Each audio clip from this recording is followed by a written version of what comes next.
Hello दोस्तों, स्वागत है आपका स्लीपी क्लासेस में। आज न्यूज़पेपर्स पीरियोडिकल्स से रिलेटेड एक बहुत ही इंपॉर्टेंट कानून के बारे में हम पढ़ेंगे जिसे रिसेंटली पास किया गया है भारत की संसद में। तो आइए देखते हैं क्या है ये खबर। Press and registration of periodicals bill pass हो गया है, यानी दोनों लोकसभा और राज्यसभा ने इसको पास कर दिया है। And now it becomes very important that why this bill was brought in, what are the changes that are being introduced under this bill and having a discussion about the particular changes. Rajya Sabha और लोकसभा के द्वारा पास होने के बाद अब presidential ascent के लिए यह जा चुका है। Press and registration of books act 1867 का एक कानून है जिसके अंदर भारत की प्रिंट और पब्लिशिंग इंडस्ट्री को रेगुलेट किया जाता था ना 1867 से, यानी कि आप यह समझ सकते हैं कि यह ब्रिटिश एरा का कानून है। ब्रिटिश रूल जब भारत में स्टार्ट हुआ, starting with the East India companies rule, उस दौरान बहुत सारी बुक्स और बहुत सारी इंफॉर्मेटरी मटेरियल भारत में छपनी शुरू हो गई। इसी के साथ साथ जब राइटिंग, पब्लिशिंग और प्रिंटिंग के अंदर महारत हासिल लोगों ने यह सोचा कि एक सिस्टम होना चाहिए to keep the record of all the publications in the country, East India Company के बोर्ड ऑफ डायरेक्टर्स को कहा गया कि आप एक रिकॉर्ड कीपिंग के लिए डिपार्टमेंट अलग से बनाएं और उनको यह जिम्मेदारी दें। बोर्ड ऑफ डायरेक्टर्स ने भी इंस्ट्रक्शंस दी कि सभी इंपॉर्टेंट और इंटरेस्टिंग वर्क जो भारत में पब्लिश हो रहे हैं उनकी एक एक कॉपी ब्रिटेन यानी कि इंग्लैंड तक पहुंचा दी जाए to the library of India House. ऐसा इंस्ट्रक्शन तो दिया गया, बट क्योंकि इस इंस्ट्रक्शन में कोई लीगल मैंडेट नहीं था, इसलिए इसको मानना बहुत कम लोगों ने।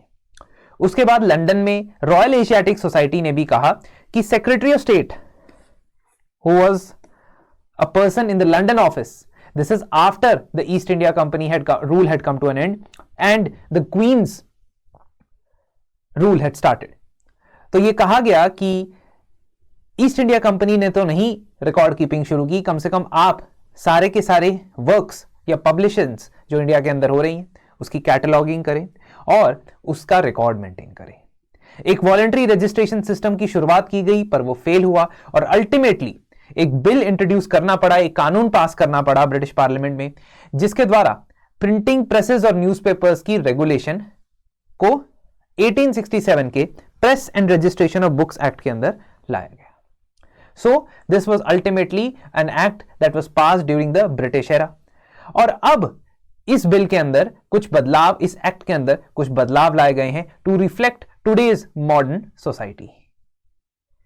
सबसे पहले तो इस बिल में या बिल के प्रोविजंस चाहते हैं कि हम ease of access and ease of doing business करें उन लोगों के लिए जो प्रिंटिंग और पब्लिशिंग इंडस्ट्रीज के अंदर जुड़े। तो काफी सारे प्रोसीजरल ऑब्स्टिकल्स को रिड्यूस करके मल्टीपल अप्रूवल्स की जो रिक्वायरमेंट होती थी to get a book published, और बुक नहीं कहूंगा, टू गेट अ पीरियोडिकल और न्यूज़पेपर और अ मैगजीन पब्लिश्ड, वो चीजें कम करने की कोशिश की है। तो टाइटल वेरिफिकेशन और रजिस्ट्रेशन के लिए अलग अलग एप्लीकेशंस होती थी कि आपके अखबार का, न्यूज़पेपर का, मैगजीन का टाइटल क्या होगा उसका अलग एप्लीकेशन और न्यूज़पेपर का रजिस्ट्रेशन करने के लिए अलग, बट अब एक ही कंबाइन करके सिंगल स्टेप उसे बना दिया गया है। पहले मल्टीपल एप्लीकेशंस देनी पड़ती थी और अप्रूवल लेने के लिए डिस्ट्रिक्ट मजिस्ट्रेट के ऑफिस यानी कि district collector, district magistrate, DC, DM जो भी हैं, और registrar of newspapers in India के ऑफिस में भी जाना पड़ता था। लेकिन अब सेम ही एप्लीकेशन से सारा काम हो जाएगा। दूसरा, पब्लिशर और प्रिंटर दोनों को अलग अलग सेपरेट एप्लीकेशंस फाइल करनी पड़ती थी। पब्लिशर मतलब पब्लिशिंग हाउस, मीडिया हाउस, और प्रिंटर मतलब कि जहां पे प्रिंटिंग हो रही है, जहां पे प्रिंटिंग प्रेस लगी है। इन दोनों को अलग अलग सेपरेट एप्लीकेशंस देने पड़ते थे for the particular single newspaper और मैगजीन और पीरियोडिकल, जो अब नहीं होगा। प्रिंटिंग प्रेसेस के रखवालों को, यानी प्रिंटिंग प्रेस जहां पे रखी हैं, उन्हें बस इंटीमेशन देना पड़ेगा कि हमारी प्रिंटिंग प्रेस यहां लोकेटेड है और ये एड्रेस है। और ये इंटीमेशन ऑनलाइन भी हो सकता है, आपको फिजिकली वहां जाने की जरूरत नहीं है। इसी वजह से ये एक इंपॉर्टेंट स्टेप है ताकि ऑनलाइन एप्लीकेशंस और ऑटोमेटेड प्रोसेसिंग के थ्रू आप इस ईज ऑफ डूइंग बिजनेस को इजी कर सको और भी ज्यादा एक्सेसिबल बना सको। 700 से ज्यादा डिस्ट्रिक्ट मजिस्ट्रेट से कोऑर्डिनेट करना आसान है अगर ऑनलाइन एप्लीकेशंस फॉरवर्ड की जाती हैं। साथ ही साथ एप्लीकेशन स्टेटस कहां तक पहुंचा है इसका भी ध्यान रखा गया है। गवर्नेंस में एक बहुत ही इंपॉर्टेंट प्रिंसिपल है ग्रीवेंस रिड्रेसल, और ग्रीवेंस रिड्रेसल तब हो सकता है जब ट्रांसपेरेंसी मेंटेन की जाए प्रोसेसेस में, ठीक है। तो ओरिजिन ऑटोमेटिकली ग्रीवेंसेस कम होंगे, और अगर होंगे तो कौन सी स्टेज पे आपको इशू आ रहा है वो पता लगाना भी बहुत ज्यादा आसान हो जाएगा। इसी वजह से ये बिल की कुछ फीचर्स ग्रीवेंस रिड्रेसल को इंपॉर्टेंस देते हैं, महत्व देते हैं। एक और फीचर है जो आगे देखते हैं।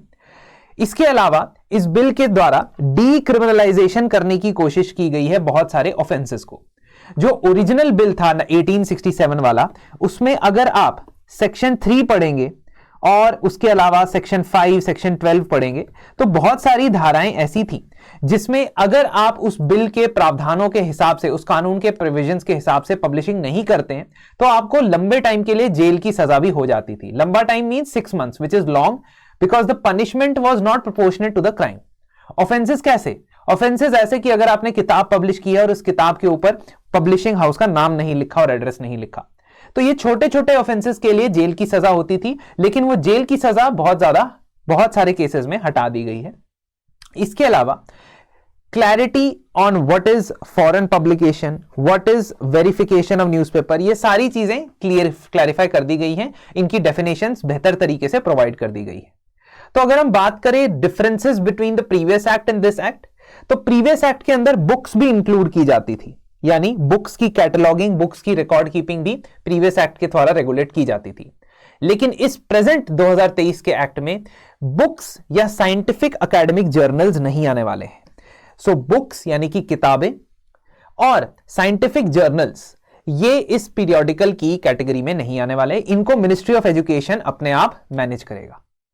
इसके अलावा फॉरेन पीरियोडिकल्स का या फॉरेन न्यूज़पेपर्स का अगर हमने प्रिंटिंग भारत में करनी है, भारत के अंदर सेम पीरियोडिकल प्रिंट करना है और सर्कुलेट करना है, उसके लिए हमें सेंट्रल गवर्नमेंट का प्रायर अप्रूवल चाहिए होगा।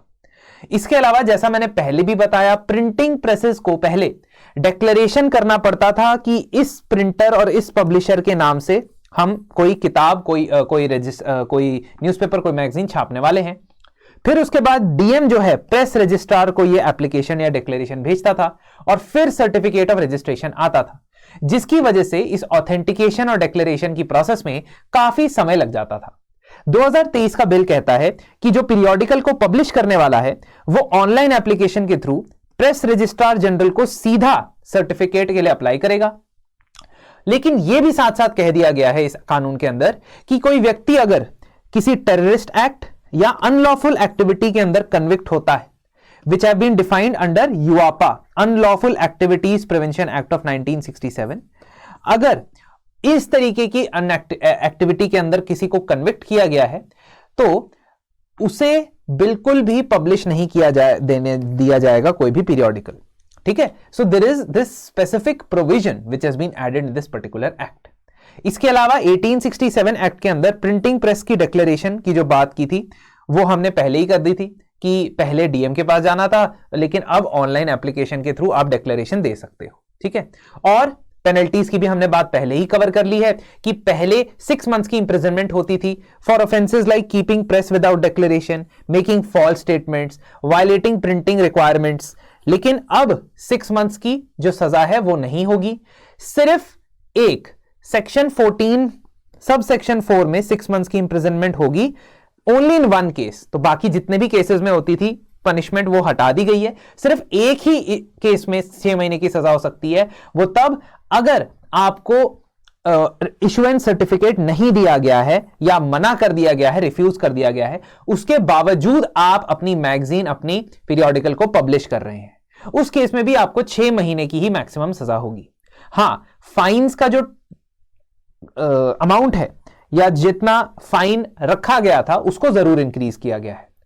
तो 2000 रुपए से फाइन होता था, 2000 रुपए तक का फाइन होता था, 5 लाख रुपए तक का फाइन हो सकता है अगर आप इस पर्टिकुलर एक्ट की प्रोविजंस को नहीं मानते हैं।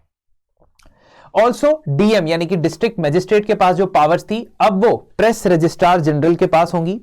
प्रेस रजिस्ट्रार जनरल को पिछले एक्ट में registrar of newspapers for India के नाम से भी जाना जाता था, लेकिन अब इसे पीआरजी, प्रेस रजिस्ट्रार जनरल के नाम से जाना जाएगा। और इसकी अपॉइंटमेंट बेसिकली सेंटर द्वारा की जाएगी। ठीक है, सेक्शन 5 और सेक्शन 6 कहते हैं कि पीआरजी के कुछ फंक्शंस और कुछ पावर्स होंगे, जैसे कि सर्टिफिकेट्स ऑफ रजिस्ट्रेशन इशू करना, रिकॉर्ड्स ऑफ रजिस्ट्रेशन मेंटेन करना, एप्लीकेशन फीस कलेक्ट करना और सेंटर के जो फंड्स हैं इस एक्ट की इंप्लीमेंटेशन के लिए उसको डिसबर्स करना। इसके अलावा अगर आपको प्रेस रजिस्ट्रार जनरल की डायरेक्शन से या उनके डिसीजन से सहमति नहीं है, आप उसे चैलेंज करना चाहते हैं, तो आप उसके लिए एक एपेलेट बोर्ड के पास जा सकते हैं, which has been also provided under this act. तो press and registrar appellate board के नाम से एक एपेलेट बोर्ड बनाया जाएगा, जिस एपेलेट बोर्ड के चेयरपर्सन रहेंगे प्रेस काउंसिल ऑफ इंडिया के चेयरपर्सन। तो this is a very very important part which you should always remember.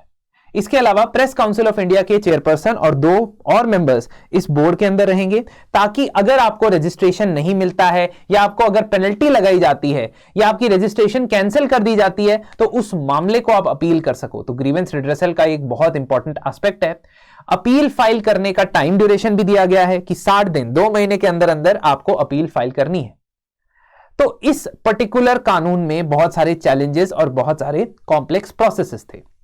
The Act's procedures were cumbersome and intricate.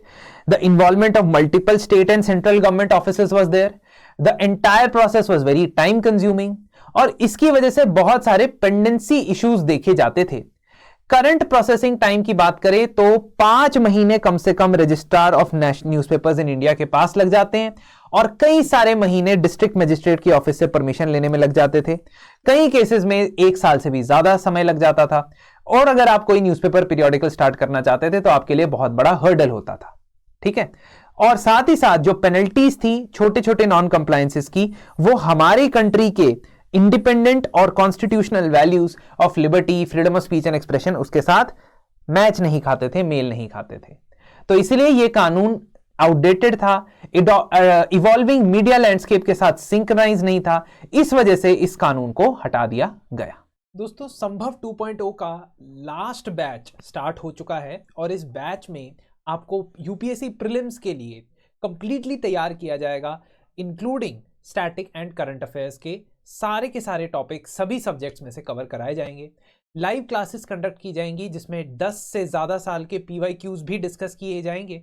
7 full length UPSC mock test भी मिलेंगे और आपको practice questions हर section के बाद attempt करने का मौका मिलेगा। इसके साथ साथ इकोनॉमिक सर्वे और बजट, साथ ही साथ CSAT की मास्टर क्लासेस भी आपको प्रोवाइड की जाएंगी।